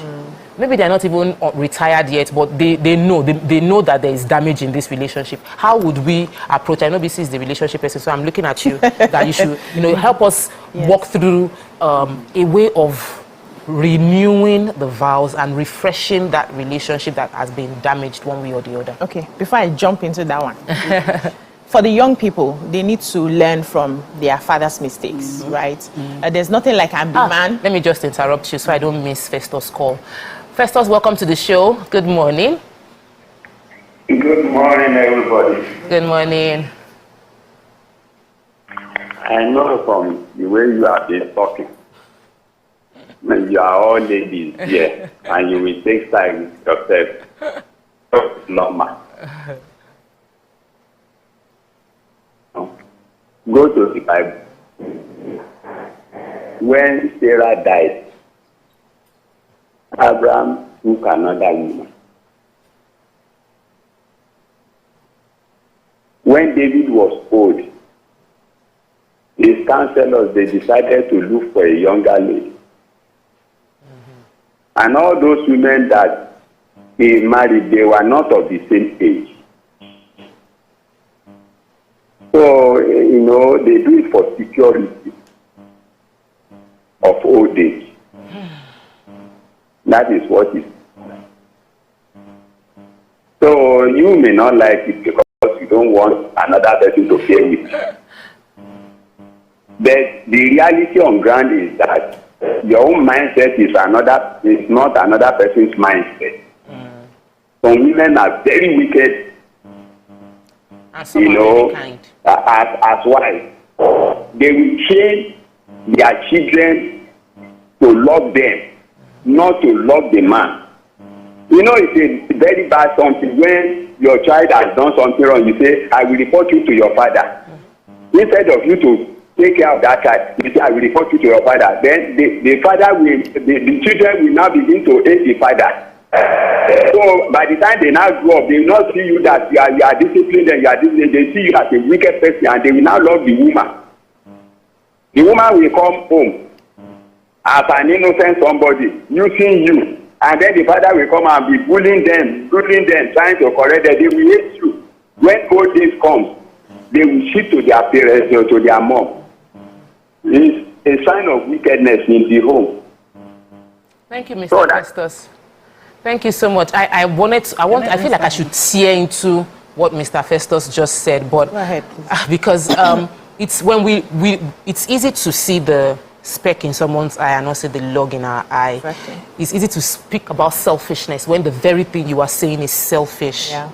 You know, so I feel like we need to also look into the mirror and see for ourselves what we are, as in listen to yourself, not with the opinion of look at it. If you are thinking that as a man gets old, it's so important for him to be so nurtured that he would be taking a second wife or taking a younger wife, and we're finding scriptural backing to support our selfish agenda. I don't think that. I think we should listen to ourselves. And Bisi already said this, that some women are wicked, and there are many kind women as well. Similarly, we know that it's in life, it's what you sow, you will reap. So in most cases, if you are getting wickedness at your old age, you must have some wickedness sometime in the journey. And we are all on this show always striving for a balance, even though we would mention our bias. So I think it's important that when we are commenting too, the comment doesn't just come in and say, all of you are going to support.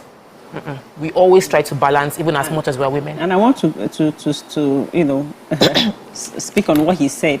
He talked about the Bible, marrying a younger wife, right? So that, trying to say that purpose of the marriage is that when the man marries, you have to marry someone that is younger than you, so that when it gets to old age, you can take care, right? You have a nurse. So yeah, now and have a nurse. So now it's creating a distinction. So there's no problem, like, you know, because I believe that in marriage, everybody, you have your own intention of why you're coming in. So if that's the intention of some people, where you want to marry a younger woman, so that at the end of when you're old, then what you have to play your role. That means all the roles have been defined. My own is to be Nurse Eliza, caretaker, caregiver, no problem. You, Oga, older man, provider, responsibility taker, protector, king, everything.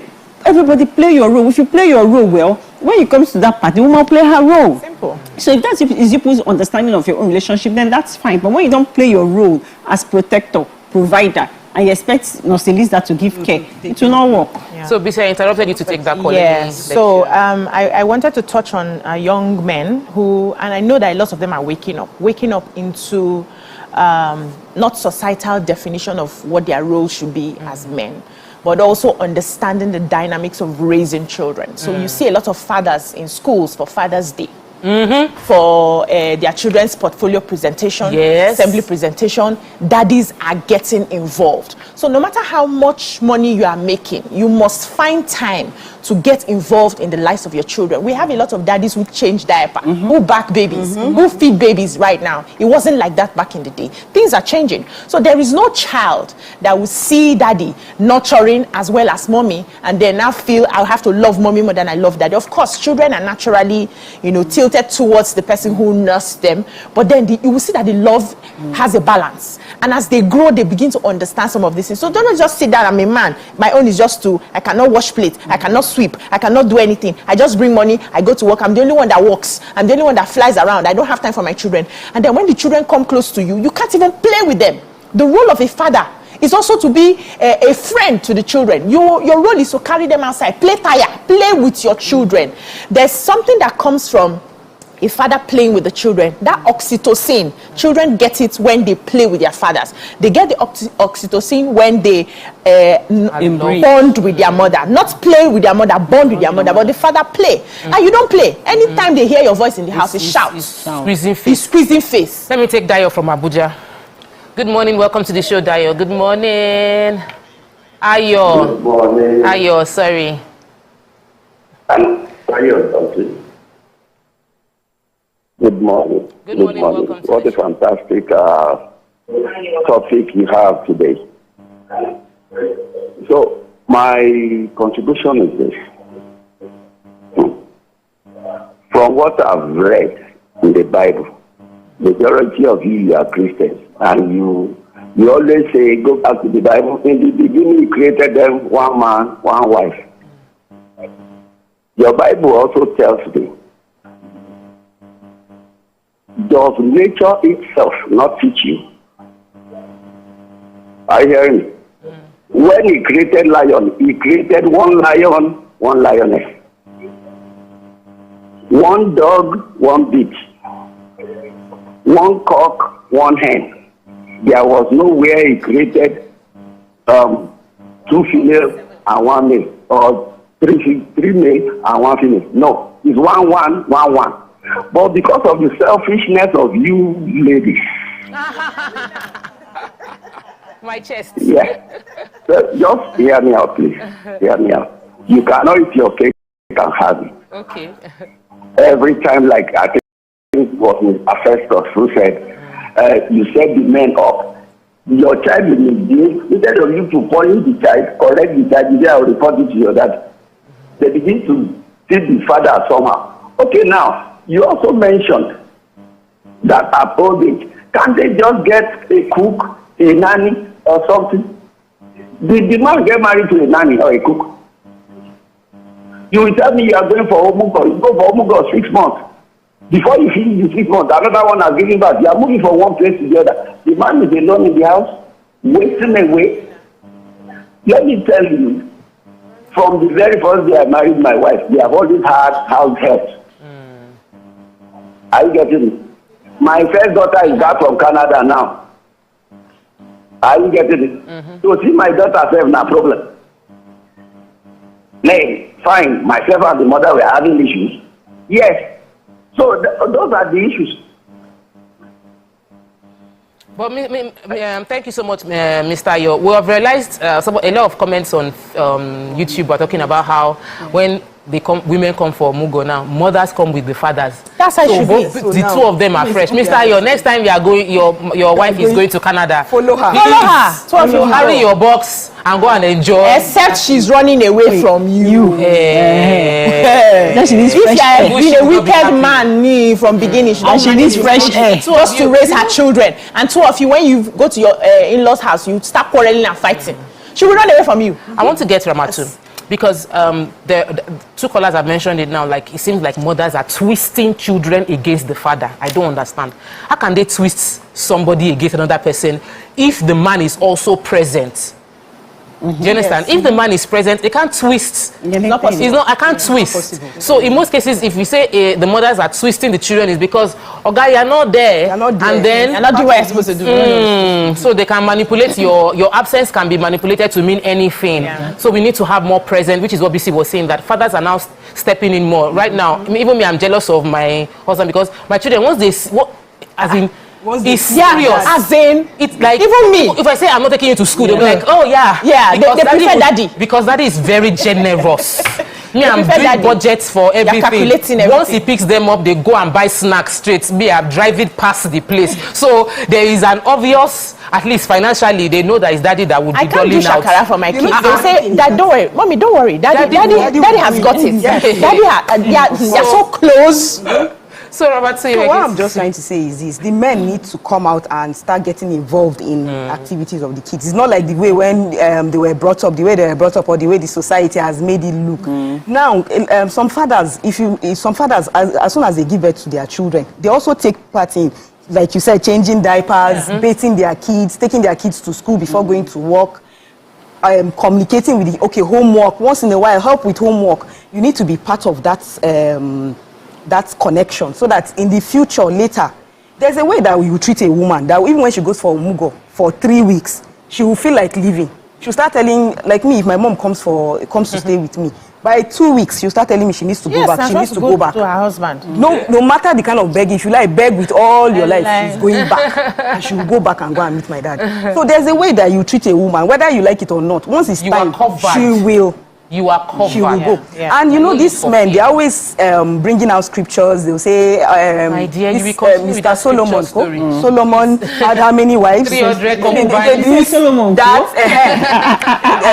no matter how many women, that, you know, and all those men, I think those things happened before the Bible and the Quran, right? Not even that. I think it's even the selfishness of men that was acknowledged in the Bible. And let me take Lucky from Abuja before I start saying things that. I will say it. Mr. Lucky, welcome to the show. Good morning, my people. How are you? Thank you. Okay. My contribution to what you are saying is that women are good, but the men have to learn how to handle women. No, see, women, God has created them to take care of us. I know some men are wicked. And if you are in cooperation with your wife, right from the day you marry her, with all the children, he will project you before the children. If anything I do to my children through my wife, he will come back, go give daddy bought clothes for you, daddy has paid their school fees. Because we have understanding. But when you are doing things, you are not carrying the woman along. The woman will deal with you. And when they deal with you, you start complaining. When you love your wife, really love your wife, the woman knows. My wife used to tell me, look, if they reconnect, he will marry me again. Because the way I marry, the way I handle her. But if you don't, the women wickedness don't get too bad. The way they can love, they can hate. Yes, there's one thing in my place. They don't enter killing with better eye. There's no woman that will get without something. Thank you so much, Mr. Lucky. It's not easy to bleed for days and survive. Yes. Which animal bleeds for days and is still alive? Islamically, we're allowed to marry more than one, but there are conditions, right? There are conditions. There are stiff conditions. And one of the conditions that I know that we can hardly meet is the fact that you have to treat everybody equally. Right? And most of these men, when they get married to a second wife and she comes, most of the time the second wife comes with an intention of unseating the first wife. Sometimes I'm the first wife in my house. I don't want to share my husband. I won't come in because I'm a Muslim. Yes, because I'm a Muslim. Yes, you're allowed to marry more than one. I'll come in with the expectation that later on I'm going to have a mate. I don't have intentions of sharing my husband. Do you understand? So when you want to do it, I'm going to feel bad. I'm going to feel, dejected and everything. And then later on, you now want to have peace later. Sometimes when they marry that second wife, that's the beginning of war in the house. Because of course we are now sharing husband. There's competition, there's everything, and then there's less love for the kids. everybody, the wives, they are all struggling to get love from the husband and all. You don't understand? And he's just one. He's just one, and there's little, or he can't do more than himself. So you see what this amazing man that the wife wants to marry again just said, and it boils down to that thing I keep saying, intentionality. The way as a man you are intentional about your career. You studied JAMB. You know what you want to study for university and engineering. When you came out, you're intentional about the job you got, keeping your job and everything, right? Doing those manly things. The wife you want to marry, you married her. You're intentional about all this. Why won't you also plan? Then you plan your retirement. Why won't you also plan your retirement in terms of how you treat that wife that you married, that wife that you prayed for, that God finally gave you? Yeah. Why won't you be intentional on how you treat her, on how you want your retirement to be with that woman, to have your happiness and peace? You have to be intentional. Let's take a quick break. Honestly, we have dissected this conversation from all sides. We've given advice, those that need. I really wanted us to talk about those that are already, they know that things are damaged. You can see the way your wife is looking at you, that your punishment is loading. We'll continue after the break. Stay with us. We'll be right back.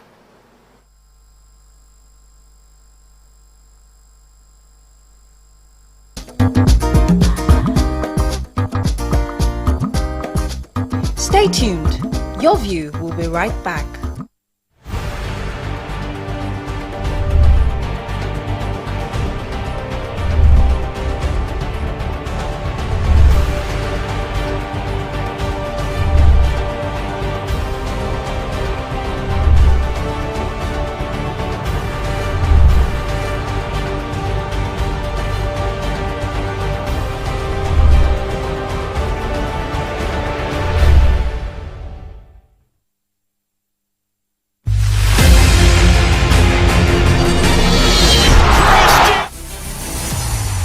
Niger. The time is right because the prize is right here. Be a part of our turbocharged studio audience for a chance to win amazing and mouth-watering prizes on The Price is Right. Visit www.thepriceisright.ng or The Price is Right on social media for more details on how to participate. Registration is open to all Nigerians 18 years and above. Come on down, Niger. It's about time. The Price is Right is proudly brought to you by Smart Cash powered by Airtel.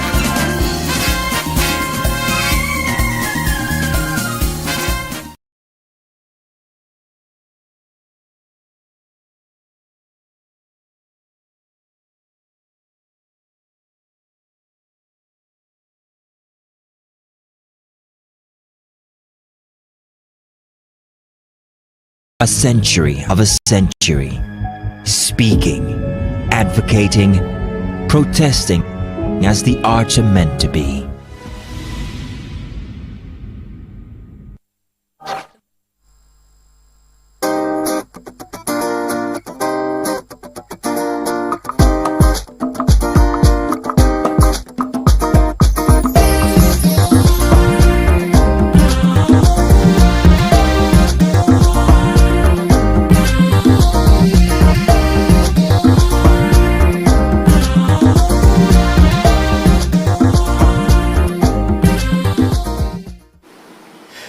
Thanks for staying with us. So we've been discussing about a topic that many people on YouTube and social media, they are really enjoying it. So really, thank you. But we have a guest co-host with us. She's a professional social worker and a psychologist with years of great track record in people, business and community development, particularly urban indigenous communities. And she's a passionate researcher. Even as we were just coming from the break, she was giving us some data. Welcome with us, Bountiful Oluwabusayomi Taiwo Adelawa. Good morning. We simply call you Bountiful. Yeah, Bountiful. Yeah. Bountiful. So, I'm Bountiful. welcome to the show. Good morning again. You've heard our conversation. I want to get your opinion because you said you did a research. Like, she just finished, in case you don't know, let me let you know. She just finished her PhD just last month, Abi? Yeah, June 6th I graduated. Exactly. And our research was based on indigenous. So if you want to talk about culture, at least she understands what is local to us. Yes. Please, this thing called polygamy and having younger wives take care of older men, and how is it something that is indigenous to us, and how has it benefited us. Okay, thank you. Good morning, everybody. Okay, so one, let me lay this background. Baba Beji, whatever I say is purely professional opinion, not your view. So let me put that caveat first. So I'll be objective as much as possible. One of the foundation of our practice as a psychologist or as a social worker is that no matter any principle you handle, there's a color of culture context to it. So it doesn't matter what is this, the culture has a way of, it's fabricated into everything we do, either consciously or unconsciously. I know I did a course in social work, beautiful course. It's called Traditional Family System in Africa. Now, the traditional family system in Africa, the way it is actually, I don't know how to say it in English, but they call these Allah Shamo, Erio Shukba, all those nice moonlight stories. Yes. Moonlight stories. Know. Now I'll ask you, who tell moonlight story at night? It's not the women. It's not the women, they are cooking, it's the men. The men. Oh my goodness. It's the men. It's the men. When they go to farm and they go to work, the women most times do the lighter part of the work. Yeah, that's how it should be. The women, so it's a family. When you look at it in the modern spectrum now, it's a family business. The men do the production, the women do the processing and marketing of the products. So, and that's why for us in social work, I want to talk about child protection. There's a difference between a daddy and a father. On the other day we did Father's Day. Have you done Daddy's Day? I'll bring another thing to traditional family system in Africa. Why do you think we do in Africa? Why do we do? Is it widowed now? Like Thomas Shu Lokpo. Okay. Yes. That's widow's rights. Widow's right. Why do we do it? I'll ask you again. It's to provide. It's not because they want the younger bride to sleep with the woman. It's to provide the fatherly support for the child.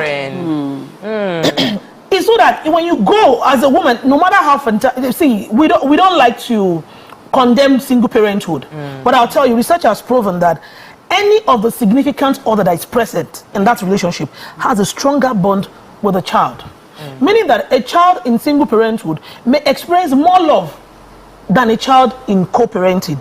However, in the interest of the child, co-parenting is essential, but when it is inevitable, one parent must be present. One parent must be present. Yes, and even when we separate, it's encouraged that you can do co-parenting where you're separate, but the child is a common interest. And that's what we always applaud Lagos for the child protection law. He's saying no matter what you do, go for the child, the best interest of the child.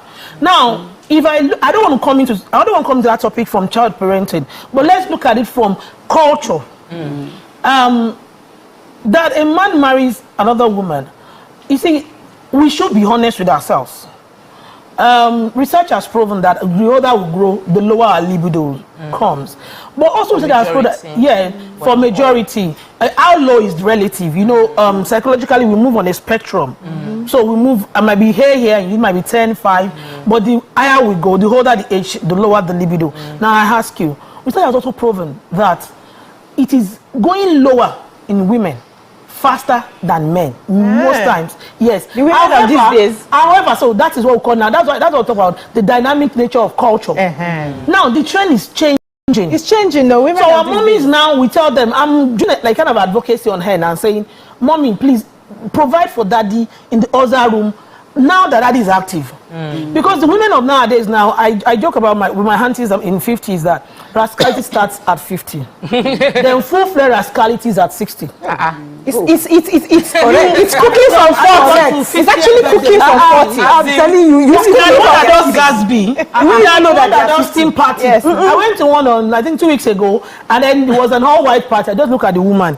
You know what she's wearing? A kimono and a palazzo. Before. Yes. You know? As I look at the woman, in fact, that day, I was only doing observatory analysis. I was reading, I research. I'm more of a practitioner and a research than any other thing. And then I was looking at the woman, I said, truly, rascality starts at 50. Then you full-fledged, the lines, you look at RMD. When he did that, his 60th birthday. Do you see what that man did? Rascality start at that age. And then at 60, you now get the full license. To do anyhow. You become an authority. And then when we now look at developmental psychology, life stages, and how people, all the theories you want to prove. The difference between me. Let me ask you a question. Well, let me just ask something. Okay. The statistics, the statistics we have that the libido reduces in women. Could that statistics have come from a place where society had already molded women to manage that expectation? Hold on. Okay. To manage that expectation. And so, because they have managed it over and over and over, it just starts declining. Not that is the natural nature of women. Yes. Because even back in the day, we had women who did not allow society, a few of them at the time, who were bold enough to challenge what society had placed, the bar society had placed on them. And their libido level was different from the traditional woman who has accepted that this is the way life should be. Exactly. So she's saying and now women are waking up. Yes, women are waking up to the truth of their nature. Yes. Medical enhancers. Even after. Okay, aside from even that, they are waking up now to see that, oh, my body can actually respond like this. A lot of women do not even understand their body in the first place.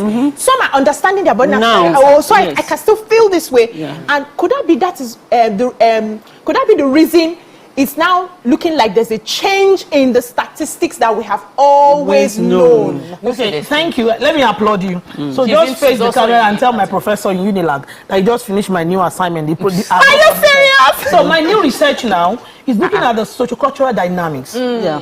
Now, and what you just did now is explain the sociocultural dynamics of stereotypes. Yes. Because you were told you are a woman, you are going to a woman's house, you don't need to do this, you don't need to go to school, we're only learning crocheting. Now that you know that you're a woman, you can be all that you can be. Then I'm having 2 masters, 1 PhD, and everybody knows that the second one is already rearing his head. You understand? And that's why you're here. You're a serial entrepreneur, and you're still here. Now, you are very correct. And that's why I said earlier that that's the dynamic nature of culture. The society also is dynamic. And the dynamic nature of culture is, the pace now is changing faster. Now, the United Nations has also told us now that the more indigenous community will become urbanized. And by 2040, you have more than 50% of indigenous communities now becoming an urban center. Now, as this happen, they don't happen in isolation. There's a lot of things changing. The mindsets. When I finished, the day I finished my PhD graduation, the Monday I traveled to Ife to do a course on gender and development. And I was like, why am I doing that? Because when I was doing that research, I found out there's a gender dimension to every phenomenon. I was studying poverty. And then I read that there's a gender dimension to poverty. When you read culture, there's a gender dimension to it. So I wanted to see. So when I was going there, I don't like feminism. Because I believe if you're a woman, and you believe in yourself, and you build your self-esteem, and you invest in yourself, I don't know who can put you down. Exactly. I don't know. So I don't really do much in feminism. But when I went for that course in Ilefe, I found out in OAU, I found out that the gender mainstream is saying, can we extract every issue by all genders? That's what that's a new direction now. Initially it was equity for the women and all that. But now it's saying, take the lens, look at it from the male angle. Drop it. Look at it from the female angle. Drop it. We never got a chance. Yes. They never don't allow. So let me tell you. Let's not take it from where we are. Where are we coming from? We were not there. I posted a video on my status yesterday of one of my presentations and saying policies in gender issues or policies and gender. We don't have a voice. We weren't there. Even now, how many of women are even in religion? People are talking about the 35% affirmative action. We're already at 50%. Yes. But here we have not even achieved 35%. I'm sure you've seen the video recently that I was training in a country where they were talking about female genital mutilation again. Look at that parliament that was discussing it. How many percent of them are women? So they don't understand it and they cannot. So when we now take this issue, let's extract. So this polygamy issue, let's extract from the perspective of the woman. Because from the men's perspective, and the man, please, I'm balancing it from the woman and the man. And I think one of your callers balanced it for me. Let's have a discussion. Let's agree. Me, I'm still missing my late stepmother. I think recently last week, I still weep when I remember her. She died about 20 years ago, but I still weep. I have that strong feeling. If my stepmother is alive, I should have done more with my life than this. My mother is fantastic. She's the best thing I've ever had. But I love my stepmother. I love my mom so much. Able to balance it. No, because no, she is. That's all. In every phenomenon you're also discussing, the personality involved also matters. I tell my husband, you can do everything, but I can't deal with with another wife with my children. Forget about beautiful like this. No, leave the side. Forget about me. You don't like my own principle. I may be wrong. I don't believe in. I'm not asking you for too much of love me. I love you. I'm only asking be responsible towards me. When a man is responsible towards a woman, it is naturally easier for most women to love and love sincerely. When a woman is responsible towards the man, it is easier for the man to drop the usual narrative. And then they begin to say, somebody said, I didn't say in Hausa, that they'll say he's husband of one wife. If you get the satisfaction where he is, what's he looking for? What's he looking for? Why go abroad? Even if he's someone that now has higher libido and you cannot satisfy the person, do you not check it when you're coming in? As a counselor, I tell people when they come for marriage counselor, they should do first. When they come, it's not allowed. I'm a guest member of my church. What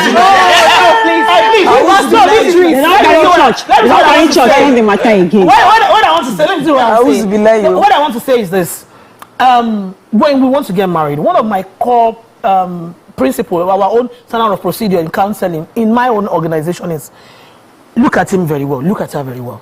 Okay. How far have you seen? You cannot see it all. You can date for 20 years and that person just draw a card one day and then you're taking. How do you check that stuff? So what's your pass mark? My pass mark is 75.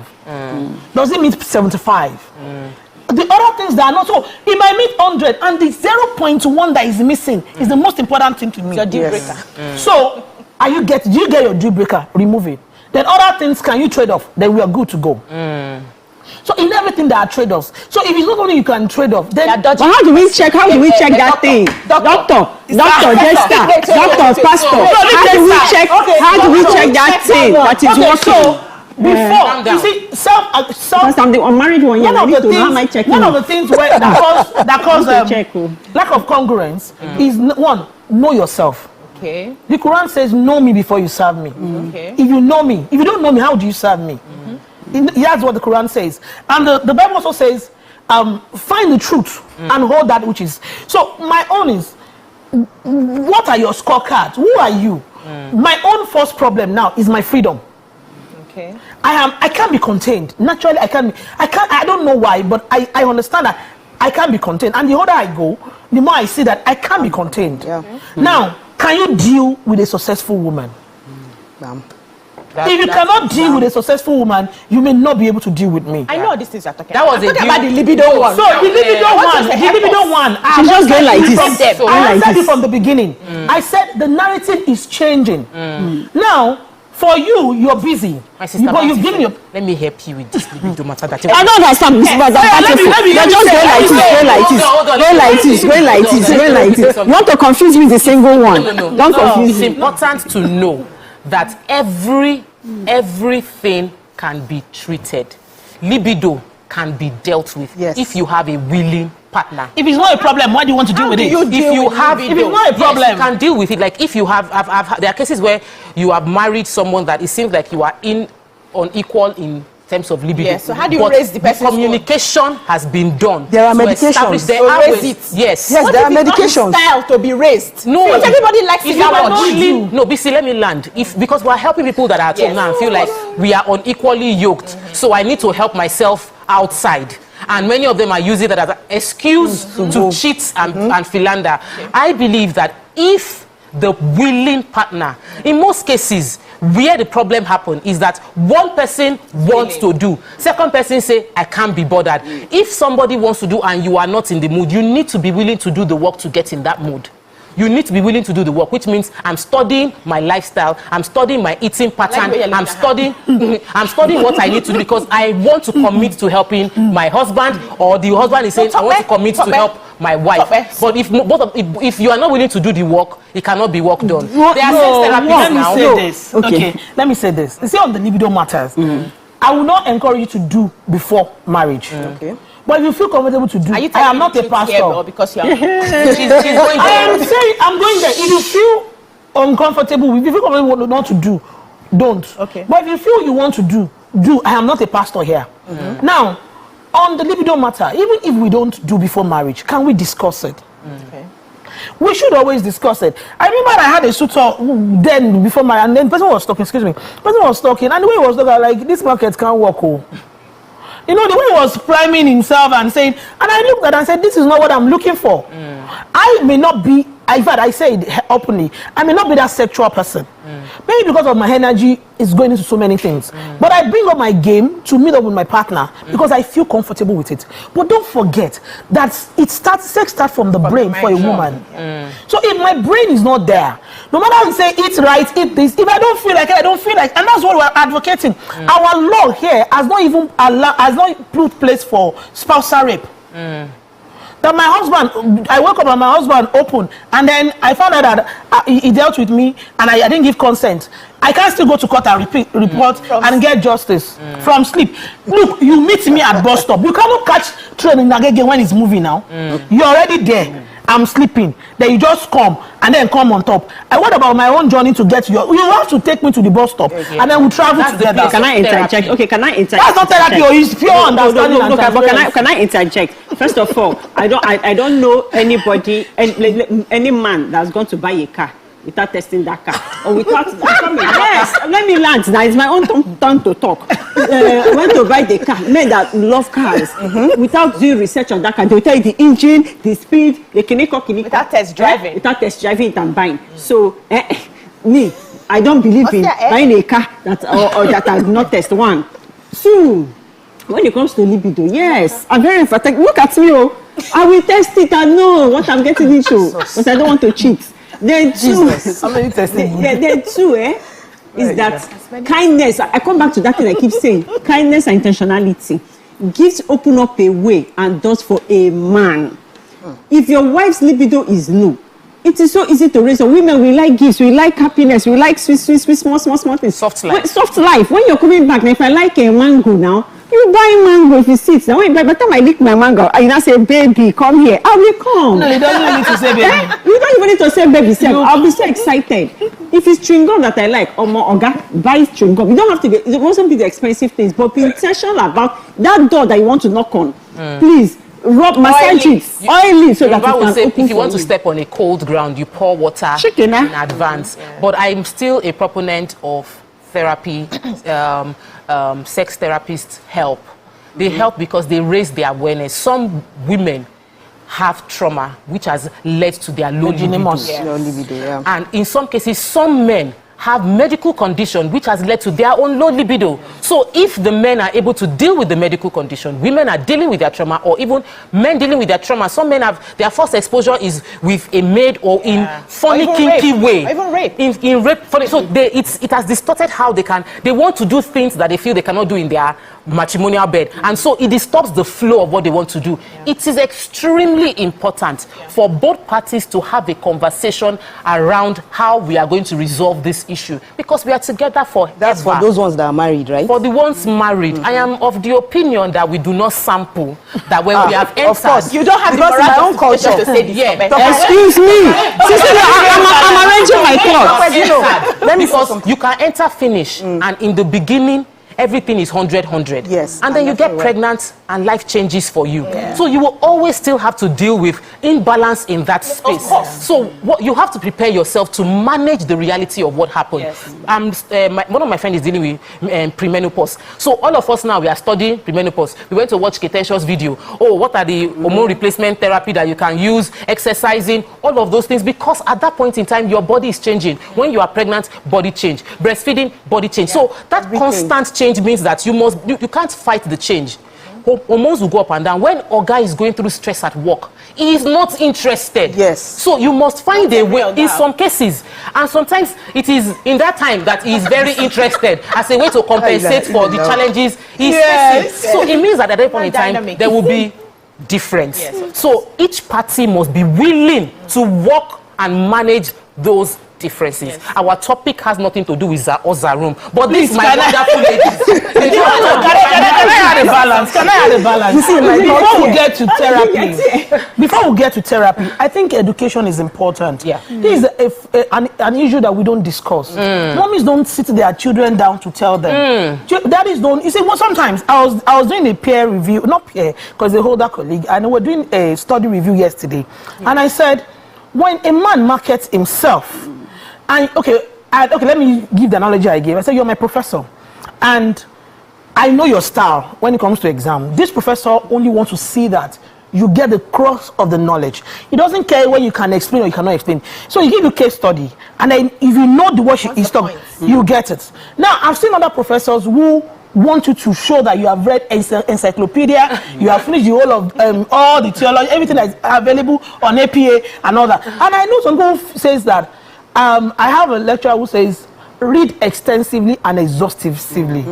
That's one of the worst words I've ever heard in my life. Exhaustively. Yeah, you must read until there's nothing new to read again. That's a style. It's a beautiful place to be. Now, but on this, now, if I now go to an examination and I'm answering Dr. Akinwale's exam, who says read extensively and exhaustively, and I'm writing like my professor's exam, who just want to show that, show me that you know it, I'll fail. So when guys, let me tell you, let's say the truth here. A lot of men think they know and they don't know. Hey, what has your kubiko? Bam. Drop the mic. Okay, but you see, like in my culture, we don't discuss. You can't discuss things like this. There are safe channels. There are safe channels. You can discuss. Okay, so even if you do all these things before marriage, how many do you want to test before you get married? Exactly. Okay, this is that's a criteria. We all agree the social challenge. Criteria. We are now creating opportunity for another person who can be their own calling to say, can I do sex education? Can you churn out I don't know if it's allowed, churn out content every day? Concerning this area. So, and you see, another thing about culture, they know. They don't know and they don't know, and they don't want to learn. Yes. Unconscious incompetence. Okay, you said it, I did not say it though. So when we go home, we both face our but you know, they don't know, but they think they know. You know, I'll say this as simple as this. There's a psychological condition called virginimus. And the man is coming. Let me even say Aerosport now. Let me even come simple. Aerosport. You're coming and you're starting from. You're starting from the bottom. You know what I mean by the button. And I hate you touch the button. So we must give communication. Give communication. I know where to start. Because some people want to use the microphone now. And then you start from the crown of the microphone. I have read on YouTube now that you don't start from the crown of the microphone. This my fellow church member. I want to become born again. I've changed. We are going to take this show from breakfast to dinner. So education is what we're talking about. Please, men, go and learn. Looking at it from the lens of men. Yes. Let me speak for you, men. Men need feedback. If you do not give me accurate feedback, I would think I am doing the right You will frame me if I give you accurate feedback. You will frame me by now. You are framing me already that I know too much. Now, if you judge us. That's why there is this judgment. So I beg, help yourself. I'll help myself. When I don't encourage pornography. But when you go on YouTube, how to satisfy your husband is available. How do men too? Do they check how? That is what I'm advocating. That's what I'm saying now. Go and check. I check. That's not our topic.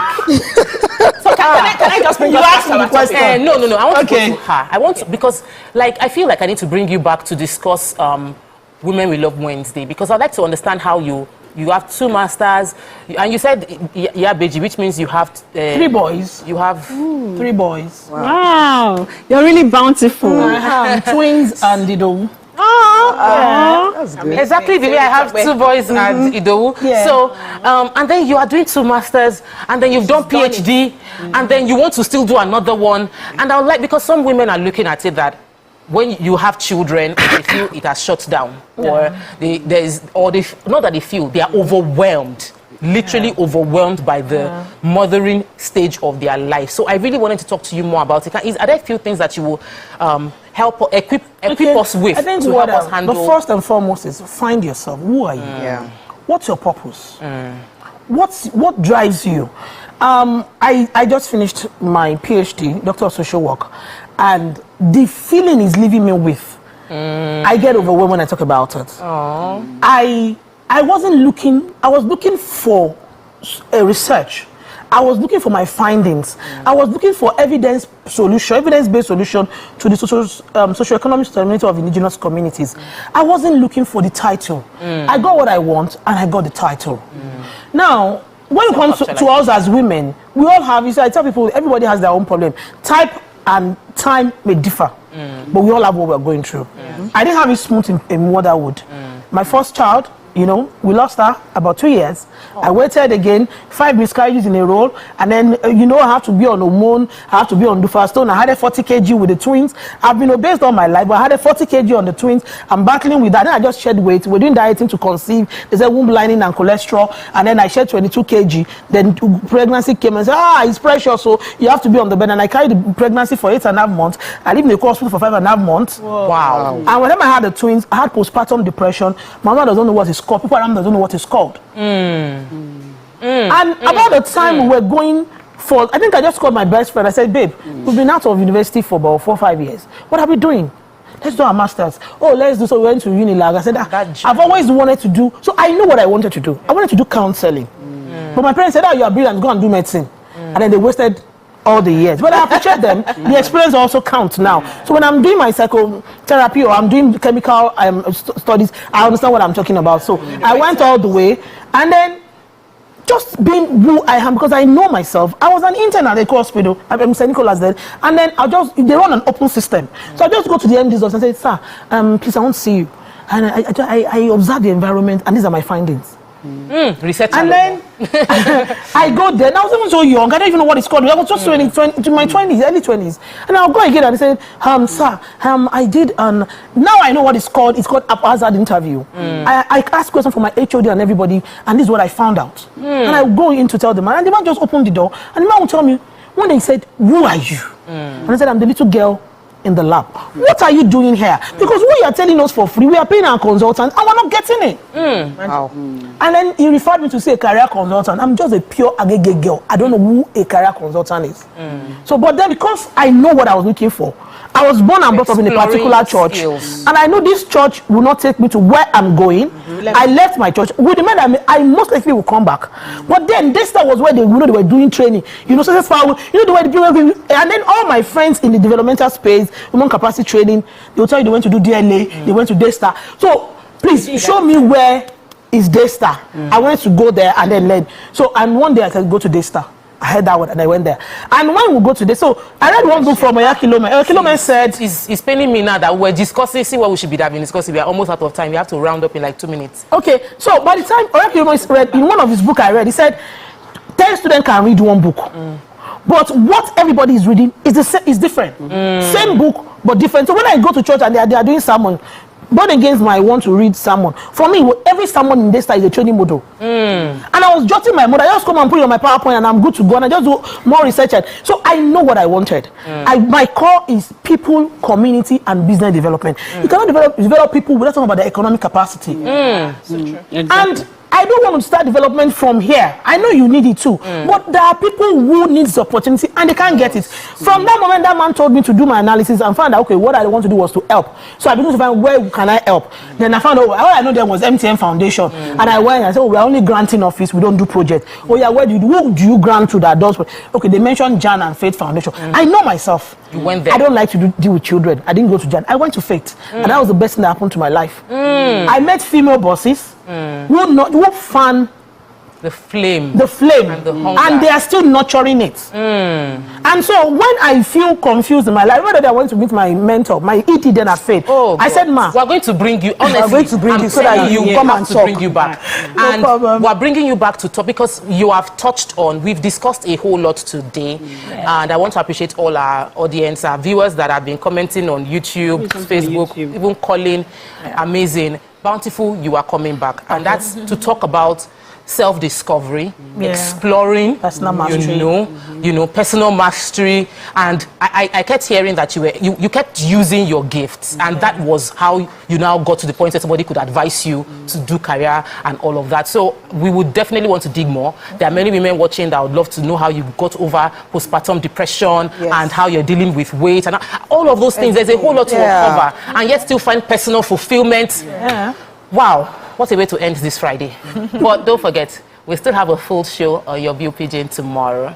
So thank you so much for watching. Thank you, ladies, for a very happy birthday to Mariah. Engagement. Happy birthday, Mariah. Mariah is her birthday is tomorrow. So Mariam is next, you know, and all of that. We'll see you on Monday. Stay with we're not stay with us. So enjoy the rest of your weekend. Bye. Bye.